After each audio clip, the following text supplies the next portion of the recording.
I mean, we had the issues initially when they first came in, where they had the Jerome Anderson as an advisor, who was the SEM agency, who obviously signed his own son and signed players from his own agency, and there was obviously dealings there that probably would be frowned upon, to say the least.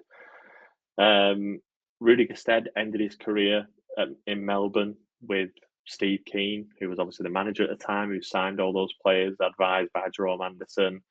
He was, I can't remember the actual person who was it Adam? I want to say Adam Owen, but I don't want to get it wrong on your podcast. He was also with Adam Owen at Melbourne Victory, who was, they both went back to Hibs together.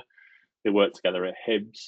Lewis Miller, who he signed this season, went from Sydney to Hibernian. He's now signed for Blackburn.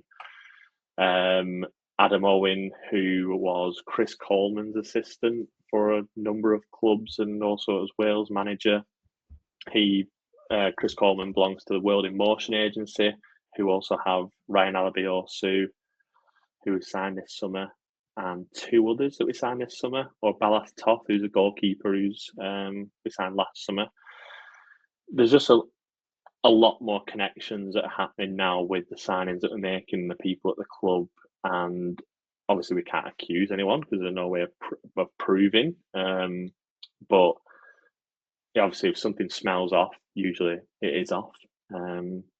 There's one, like I think you messaged me about the Musa Baraji signing, the guy that we signed who was injured, and he's currently in a boot trying to get better from this injury. Had an operation after we signed him, even though he passed the medical. It's a strange situation. But we couldn't sign him because we had 5 ESC slots and they were full.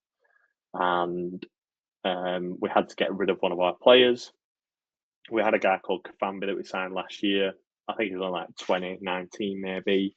If he'd have played one game in the EFL, he would no longer need an ESC slot. But rather than playing, we transferred him to a club in Switzerland, who was, I can't think what the region they're from. I want to say like Yvonne Sport or something like that. So Musa Baraji was also from a Swiss team. His agent used to play for the region team